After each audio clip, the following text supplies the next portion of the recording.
Academy में आपका स्वागत है। उम्मीद करती हूँ बेटा आप सब बढ़िया हैं और आप सबकी स्टडीज भी बहुत अच्छी चल रही है। आज का जो हमारा टॉपिक है बायोलॉजी में वो बहुत इम्पोर्टेंट है, सभी को समझना अनिवार्य है क्योंकि इससे बेटा आपके फाइनल बोर्ड एग्जाम में बहुत सारे क्वेश्चन बनते हैं। ठीक है, टॉपिक आपके सामने लिखा हुआ है, लेकिन एक बार और मैं आपको बता दूं कि एक पुष्प के बारे में, उसके नर भाग यानी कि पुंकेसर के बारे में, मादा भाग यानी कि स्त्री केसर के बारे में, उसके अंदर जितनी भी रचनाएं होती हैं, चाहे वो परागकण हो, इधर बीजांड हो, बीजांड के अंदर अंड कोशिका हो, ये सब कुछ मैं आपको पढ़ा चुकी हूँ। अब जब हमने क्या पढ़ लिया, निषेचन पूर्व घटनाएं पढ़ ली। ठीक है, अब जब हमने क्या पढ़ लिया बेटा, निषेचन पूर्व घटनाएं पढ़ ली। निषेचन पूर्व घटनाओं में क्या क्या पढ़ा है हमने, निषेचन पूर्व घटनाएं जो है ना, इसमें हमने पढ़ा है सबसे पहले नर भाग जिसे कहते हैं बेटा पुंकेसर, मादा भाग जिसे हम कहते हैं स्त्री केसर। पुंकेसर जो है इसमें होता है परागकोश, और परागकोश जो है इसमें बनते हैं परागकण, और परागकण जो है इन्हें ही कहा जाता है नर युग्मक। आगे हम अगर आए तो जो स्त्री केसर है, स्त्री केसर में होता है अंडाशय, अंडाशय के अंदर होता है बेटा बीजांड, और बीजांड के अंदर ही बनती है अंड कोशिका। क्या बनती है बेटा, अंड कोशिका। तो इधर नर युग्मक यानी कि परागकण, मादा युग्मक यानी कि अंड कोशिका, इन दोनों का निर्माण जो है वही है निषेचन पूर्व घटनाएं, कि कैसे कैसे एक परिपक्व परागकोश बना, कैसे कैसे एक फूल में परागकोश के अंदर परागकण बने, और जब परागकण बन गए तो उनका स्ट्रक्चर कैसा है, ये सब कुछ हमने निषेचन पूर्व घटनाओं में जाना। साथ ही साथ स्त्री केसर जो है एक पुष्प का मादा भाग, उसमें हमने उसके पूरे भाग, वर्तिकाग्र, वर्तिका, अंडाशय, अंडाशय के अंदर हमने देखा बीजांड है, बीजांड के अंदर ही 7 कोशिकीय अवस्था है जिसमें से मुख्य है अंड कोशिका जो आगे जाके निषेचन में भागीदारी देगी। तो आज का जो हमारा टॉपिक है, जब हमने निषेचन पूर्व घटनाएं समझ ली तो आज हम समझेंगे बेटा निषेचन जिसे कहते हैं फर्टिलाइजेशन। अब ध्यान से सुनना, क्वेश्चन कैसे पूछता है। या तो क्वेश्चन पूछेगा निषेचन क्या है, ठीक है, पुष्पीय पादपों में होने वाली निषेचन की घटना को समझाइए। सीधे सीधे निषेचन क्या है, पुष्पीय पादपों में होने वाली निषेचन की घटनाओं को समझाइए। अथवा पूछ सकता है दोहरा निषेचन को विस्तार पूर्वक समझाइए। इसी एक क्वेश्चन के टाइप देखिए, या तो निषेचन पूछेगा, या बेटा दोहरा निषेचन पूछेगा, या आपसे पूछ सकता है त्रिसंलयन, या आपसे पूछ सकता है त्रिसमेकन, ठीक है, त्रिसमेकन, और या आपसे पूछ सकता है पराग स्त्री केसर संकर्षण। ठीक है, ये सारे ही नाम इसी के हैं, पराग स्त्री केसर संकर्षण, निषेचन, दोहरा निषेचन, त्रिसंलयन, त्रिसमेकन, जिसे आप कह सकते हो fertilisation, double fertilisation, triple fusion, और ये भी ट्रिपल फ्यूजन का ही हिस्सा है। ठीक है, तो ये सारे टाइप बना के क्वेश्चन पूछ सकता है। बड़े ध्यान से, बड़े प्यार से, अच्छे से समझना। विथ डायग्राम में बहुत अच्छे से एक्सप्लेन करूंगी। मेरी एक एक लाइन पर आपको फोकस करना है। ठीक है, मेरी एक एक लाइन आपके लिए इंपॉर्टेंट है।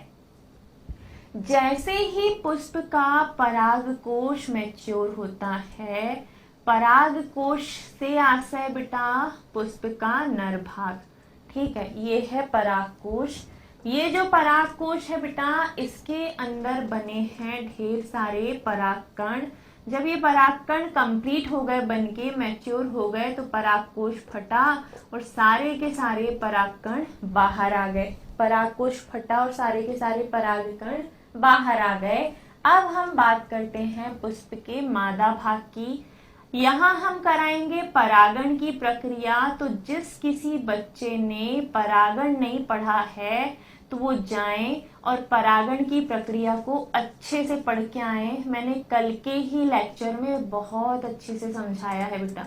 ठीक है, कल के लेक्चर में बड़े प्यार से मैंने सिर्फ और सिर्फ क्या समझाया है आपको, परागण। ये मैं थोड़ा सा बड़ा इसलिए बना रही हूँ ताकि आपको इजीली समझ में आए कि निषेचन कैसे होता है। पुष्प का मादा भाग हम थोड़ा सा बड़ा इसलिए बनाते हैं ताकि डायग्राम आपको अच्छे से समझ में आए। ठीक है, पुष्प का मादा भाग है। इस मादा भाग में अंदर की तरफ जो है अंडाशय के अंदर क्या होता है बेटा, बीजांड। क्या होता है, बीजांड। ये जो संरचना मैंने बनाई है इसे हम क्या कहते हैं, इसे हम बीजांड कहते हैं। अब जब बीजांड बन चुका और बीजांड के अंदर वे सारी कोशिकाएं बन गई जो जरूरी हैं, तो उसके बाद क्या होगा वही हमें समझना है। ठीक है, इसके बाद क्या होगा वही हमें समझना है। अब इसके अंदर ये जो स्ट्रक्चर है इसे कहते हैं बीजांड काय, और बीजांड काय के अंदर एक और गोलाकार संरचना होती है, इसे हम कहते हैं भ्रूण कोश। इसे हम क्या कहते हैं, भ्रूण कोश। भ्रूण कोश में 3 कोशिकाएं ऊपर होती हैं जिन्हें हम एंटीपोडल सेल कहते हैं। 2 केंद्रक बीच में होते हैं जिन्हें हम ध्रुवीय केंद्रक कहते हैं, और 3 केंद्रक नीचे की तरफ 3 कोशिका बनाते हैं। 2 आइट साइड की सहायक कोशिका और 1 बीचों बीच की होती है अंड कोशिका। ध्यान से देखो क्या क्या बनाया है हमने। ये है बेटा अंडाशय, ओवरी। ये जो बनाया है ये है बीजांड, ये है परागकोश।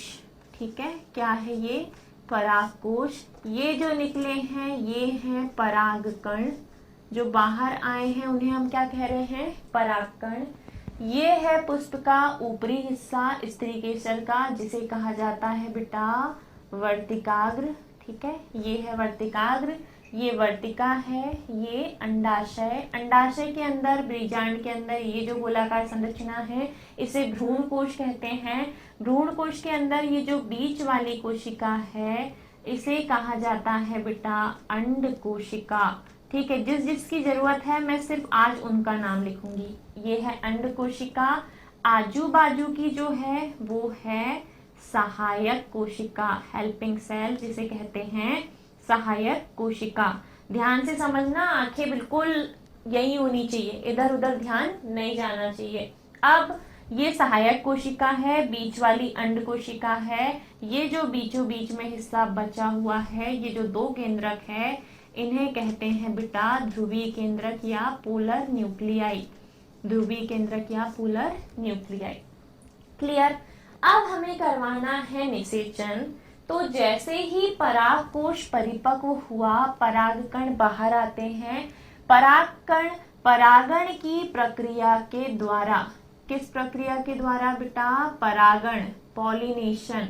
परागकण अलग है, परागण अलग है। परागण उस प्रक्रिया का नाम है जिसके द्वारा ये जो परागकण हैं वो मादा भाग यानी कि स्त्री केसर के ऊपर, वर्तिकाग्र के ऊपर आकर गिरते हैं। अब जब यहाँ पर परागकण आके गिरा ना, तो वो इस स्थिति में है कि उसके अंदर एक है बेटा वर्धी कोशिका और एक छोटू वाली है जनन कोशिका। आइट साइड में यहाँ द्रव है और इसके चारों ओर एक आवरण है जिसे हम कहते हैं कौन सा आवरण, बाह्य आवरण। ठीक है, ये वाला जो बाहर वाला है इसे क्या कहा जाता है बेटा, बाह्य आवरण या बाह्य चोल। ठीक है, बाह्य चोल। अंदर वाला जो है बेटा वो है अंतःचोल। अंतःचोल में एक छिद्र होता है अंदर की तरफ, इस छिद्र को कहा जाता है जनन छिद्र। ठीक है, जर्मपोर या जनन छिद्र। और अंदर जो 2 कोशिकाएं हैं, एक है वर्धी कोशिका और दूसरी है जनन कोशिका, या आप कह सकते हो एक है वर्धी केंद्रक और दूसरा है जनन केंद्रक। जैसे ही परागकण परिपक्व अवस्था में आकर वर्तिकाग्र के ऊपर गिरता है, परागण की क्रिया के द्वारा परागकण वर्तिकाग्र के ऊपर आके गिर गया। जब ये आके गिरा ना, तो अंदर जो है सहायक कोशिका वो आइडेंटिफाई करेगी कि ये जो परागकण आके गिरा है वो मेरी ही प्रजाति के पुष्प का है या नहीं। ठीक है, अब जब इन्हें आइडेंटिफाई कर लिया कि हाँ ये मेरी ही प्रजाति के पुष्प का है, सेम मेरी ही प्रजाति के पुष्प का है, तो ये इस वर्तिकाग्र के ढक्कन को खोल देगी। ठीक है, जैसे ही वर्तिकाग्र का ढक्कन यानी कि वर्तिकाग्र का मुंह खुलेगा तो ये जो पराग कण है ना, ये जनन छिद्र के रास्ते, ये जो छोटा सा यहाँ जनन छिद्र होता है, इस जनन छिद्र के रास्ते खुलता है, और जैसे ही जनन छिद्र के रास्ते ये खुलता है, धीरे धीरे से पराग कण अंदर की तरफ एक लंबी नलिका का निर्माण करता है, जो कि जनन छिद्र के मार्ग से, जहां जनन छिद्र था वहीं से पराग कण ने एक लंबी नलिका का निर्माण किया और इस नलिका को हमने भेज दिए अंदर। ठीक है, ये जो लंबी ट्यूब थी पहले इसे वर्तिका कहते हैं। वर्तिका के अंदर पराग कण ने एक लंबी नलिका का निर्माण किया। अब ये नलिका जो है या तो यहाँ इस भाग को क्या कहते हैं बेटा, निभाग, या तो निभाग के रास्ते भ्रूण कोश के अंदर प्रवेश करेगी, या फिर जो बाहर अध्यावरण है इनके रास्ते, या घूम के आएगी और नीचे इस वाले हिस्से को बोलते हैं बीजांड द्वार, तो ये बीजांड द्वार के रास्ते अंदर प्रवेश करेगी। मतलब पराग नलिका का बीजांड में प्रवेश, पराग नलिका का बीजांड में प्रवेश, पराग नलिका का बीजांड में प्रवेश बेटा 3 रास्तों से हो सकता है। पहला है निभागीय सिरे से, निभागीय सिरे से जिसे हम बोलते हैं चलाजोगेमी। ठीक है, दूसरा है अध्यावरण द्वारा, अध्यावरण द्वारा, अध्यावरण गलत लिख दिया ना, ठीक है, अध्यावरण द्वारा या अध्यावरण के रास्ते, और तीसरा है बेटा नीचे वाला जो रास्ता है उसे हम क्या बोलते हैं, बीजांड द्वारीय, बीजांड द्वारीय सिरे से। तो ये जो पराग नलिका बना रहे हैं हम, पराग कण जो है वो अपना जनन छिद्र खोल देता है और अंतःचूल जो है इस जनन छिद्र के रास्ते अंदर प्रवेश करेगा, वर्तिका के अंदर एक लंबी नलिका का निर्माण करेगा। इस लंबी नलिका को कहा जाता है बेटा पराग नलिका। और ये जो पराग नलिका है ये इस परिपक्व बीजांड के अंदर 3 रास्तों से प्रवेश कर सकती है। पहला निभागीय सिरे से ये अंदर प्रवेश कर सकती है, दूसरा अध्यावरण द्वारा अंदर प्रवेश कर सकती है, और तीसरा घूम के आएगी और ये जो नीचे वाला रास्ता है खुला रास्ता बीजांड द्वार, इस सिरे से ये बीजांड के अंदर प्रवेश करेगी। लेकिन हम किसी एक रास्ते से ही प्रवेश करवाएंगे। ठीक है, आपने 3 रास्ते बना दिए। अब आप बोलोगे पराग कण का पराग नलिका द्वारा बीजांड के अंदर प्रवेश करना, इसी को हम कहेंगे बेटा पराग स्त्रीकेसर संकर्षण। पराग कण का वर्तिकाग्र के ऊपर आकर गिरना परागण की प्रक्रिया के द्वारा, फिर इसके बाद इसका जनन छिद्र के रास्ते आगे पराग नलिका बनाकर बीजांड के अंदर प्रवेश करने तक की सभी घटनाओं को बेटा पराग स्त्रीकेसर संकर्षण कहते हैं। कि परागकण ये जो स्त्री भाग है स्त्रीकेसर इससे आके मिल गया और दोनों आपस में कनेक्ट हो गए। दोनों जब आपस में कनेक्ट हो गए तो हम इसे क्या कहेंगे, पराग स्त्रीकेसर संकर्षण का मतलब मिलन, दोनों का मिलन हो चुका, लेकिन अभी निषेचन नहीं हुआ, अभी हमने फर्टिलाइजेशन नहीं करवाया। अब देखो क्या होगा, अब जब पराग नलिका बन गई ना तो ये पराग नलिका 2 रास्तों से अंदर प्रवेश करती है। मैं इस पराग नलिका को ग्रीन कलर से हाईलाइट करती हूँ ताकि समझ में आए। ये जो अंदर है ये क्या है बेटा, पराग नलिका, क्योंकि अभी हमें इस पराग नलिका को कहाँ भेजना है, बीजांड के अंदर। अब ये जो पराग नलिका है बेटा हम इसको घुमा के लाते हैं और बीजांड द्वार के रास्ते कहाँ प्रवेश करवाते हैं, अंदर। बीजांड द्वार के रास्ते कहाँ प्रवेश करवाते हैं हम इसे, अंदर। किसके अंदर, बीजांड के अंदर और भ्रूण कोश के भी अंदर। ठीक है, ये काला गोल घेरा जिसके अंदर 7 कोशिकाएं हैं इसको भ्रूण कोश कहते हैं। ये जो बीच वाली कोशिका है इसे अंड कोशिका कहते हैं और आइट साइड वाले को बेटा सहायक कोशिका कहते हैं। यहाँ तक क्लियर। अब देखो क्या होगा, अब कहानी थोड़ी और इंटरेस्टिंग होगी। अब इस परागकण के पास ना दो केंद्रक हैं, एक है बेटा जनन केंद्रक और दूसरा है वर्धी। वर्धी केंद्रक आगे पहुंचेगा, जनन केंद्रक पीछे पहुंचेगा। ये है बेटा वर्धी केंद्रक और जो ऊपर से आ रहा है ना वो है जनन केंद्रक। दोनों साथ साथ आगे आ रहे हैं, ठीक है, दोनों साथ साथ आगे आ रहे हैं। वर्धी केंद्रक यानी कि वेजिटेटिव न्यूक्लियस का काम है जनन केंद्रक यानी कि जर्म सेंटर, जो जर्म न्यूक्लियस है उसको पोषण प्रदान करना। जब ये दोनों इस पराग नलिका के रास्ते बीजांड के अंदर जा रहे हैं तो तब रास्ते में ही वर्धी केंद्रक जनन केंद्रक को पोषण देने का काम करता है। तब तुरंत ही जनन केंद्रक इसी पराग नलिका के अंदर दो समान भागों में विभाजित हो जाता है और यहाँ होता है बेटा समसूत्री विभाजन। जनन केंद्रक ने समसूत्री विभाजन किया और एक जनन केंद्रक से दो जनन केंद्रक बन जाते हैं। कहाँ बनते हैं? पराग नलिका के अंदर ही। पराग नलिका को बेटा जनन नलिका के नाम से भी जाना जाता है। कंफ्यूज नहीं होना अगर कहीं जनन नलिका देखने को मिल जाए तो, ठीक है। जर्म ट्यूब्यूल्स, जनन नलिका, पराग नलिका एक ही बात है जो कि अंदर इन केंद्रकों को लेके जाएगी और निषेचन करवाएगी। अब देखो आगे जा रहा है वर्धी केंद्रक और पीछे अब कितने जनन केंद्रक हो गए? दो। वर्धी केंद्रक इन दोनों जनन केंद्रक को पोषण देते देते यहीं पर समाप्त हो जाता है। थोड़े ही समय में वर्धी केंद्रक जो है पोषण देते देते समाप्त हो जाता है। अब जैसे ही वर्धी केंद्रक समाप्त हो जाएगा तो यहाँ सिर्फ दो जनन केंद्रक बचेंगे और ये दोनों जनन केंद्रक पराग नलिका के रास्ते धीरे धीरे धीरे धीरे बीजांड के अंदर पहुंचते हैं और जब ये बीजांड के अंदर पहुंचते हैं तो यहाँ पाते हैं एक अंड कोशिका और दूसरे दो बीच वाले बेटा ध्रुवीय केंद्रक। एक बीचों बीच में है अंड कोशिका और दो क्या है? ध्रुवीय केंद्रक। तो देखो क्या होगा, ये आप लोगों ने नोट डाउन कर लिया होगा आई होप कि पराग नलिका बीजांड के अंदर कैसे प्रवेश करेगी, तो तीन रास्तों से, ठीक है। अब पहली कंडीशन क्या होगी देखिए, सबसे पहले एक जनन केंद्रक आता है और अंड कोशिका से मिलता है। जनन केंद्रक आ रहा है ऊपर से और इसका मिलन हो रहा है बेटा अंड कोशिका से।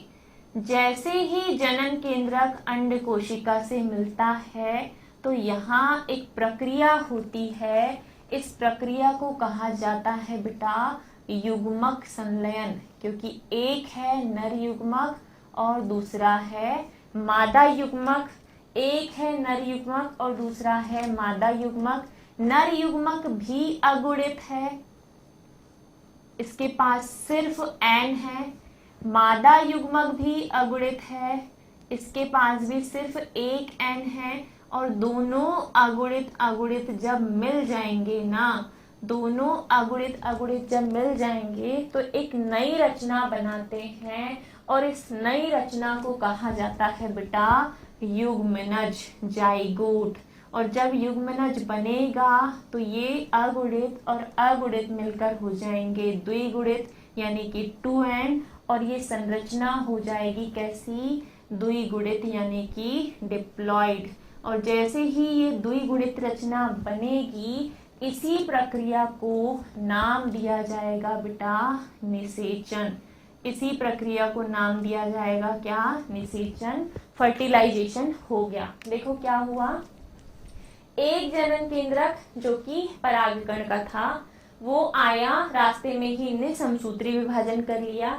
अगर किसी परागकण में पहले से दो जनन केंद्रक है तो इसमें ऐसा समसूत्री विभाजन नहीं होता, फिर वो तीन कोशिकीय अवस्था में रहेगा। दो जनन केंद्रक मतलब दो कोशिका और एक वर्धी केंद्रक मतलब तीन। वर्धी केंद्रक जो है यानी कि वर्धी कोशिका पोषण देने का काम करेगी और बाकी के दोनों जनन केंद्रक आगे अंदर प्रवेश करेंगे। लेकिन अगर किसी परागकण में ये पहले से समसूत्री विभाजन ना हुआ हो, एक ही जनन केंद्रक हो तो वो परागनलिका के अंदर समसूत्री विभाजन करता है और 2 जनन केंद्रक में बढ़ जाता है, जबकि जो वर्धी केंद्रक है वो पोषण देते देते इसी परागनलिका में धीरे से समाप्त हो जाता है।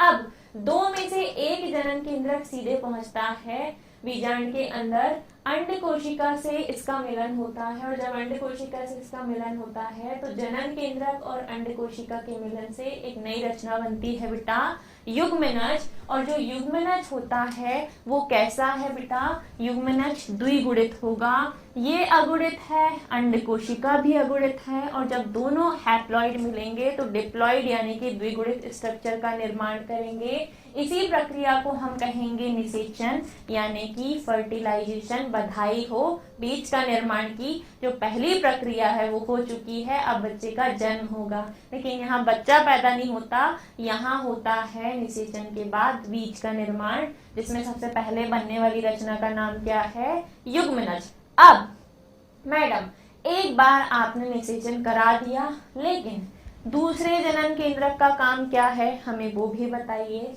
तो दूसरी कंडीशन देखिए क्या है, दूसरा वाला जो जनन केंद्रक है वो महाशय भी आ रहे हैं नीचे, और जब ये नीचे आएंगे तो इनके लिए क्या है, देखो सहायक कोशिका का काम है आइडेंटिफाई करने का, साथ ही साथ निषेचन में अपनी भागीदारी देने का। लेकिन ऊपर वाली जो 3 एंटीपोडल सेल है इनका काम है पोषण प्रदान करने का। अब बचते हैं बीच के 2 केंद्रक जो कि एक कोशिका है, और इन दोनों केंद्रकों को क्या कहते हैं बेटा, ध्रुवीय केंद्रक। ध्रुवीय केंद्रक यानी कि पोलर न्यूक्लियाई। अब क्या होगा, जनन केंद्रक अभी भी बेटा अगुणित है यानी कि हैप्लॉइड है। ध्रुवीय केंद्रक कैसा है, द्विगुणित। क्यों, क्योंकि इसके पास कितने केंद्रक है, 2, तो ये 2n अवस्था में है, द्विगुणित अवस्था में है। और जब इन दोनों का मिलन होता है ना, जब इन दोनों का मिलन होता है तो इस प्रक्रिया के बाद जो रचना बनती है उसको बोला जाता है बेटा प्राथमिक भ्रूणपोष। प्राथमिक भ्रूणपोष केंद्रक क्या बन गया, प्राथमिक भ्रूणपोष केंद्रक। और जब निषेचन हुआ, वापस से निषेचन होने के बाद जनन केंद्रक और ये 2 ध्रुवीय केंद्रक मिले तो इन दोनों के मिलन से एक नई रचना का निर्माण हुआ जिसको प्राथमिक भ्रूणपोष केंद्रक कहते हैं। और इस प्रकार जब ये प्राथमिक भ्रूणपोष केंद्रक बना है, इसके पास 2 केंद्रक ये, 1 केंद्रक ये, टोटल 3 केंद्रक होते हैं। इसीलिए इस रचना को बोलते हैं बेटा त्रिगुणित। त्रिगुणित भ्रूणपोष का निर्माण हुआ वापस से फिर से कि यहाँ क्या होता है बेटा, निषेचन होता है। इसीलिए इस घटना को दोहरा निषेचन कहते हैं। और यहाँ पे जो हुआ है ना, यहाँ पे चूंकि 3 केंद्रक संलयित हुए हैं तो इसको त्रिसंलयन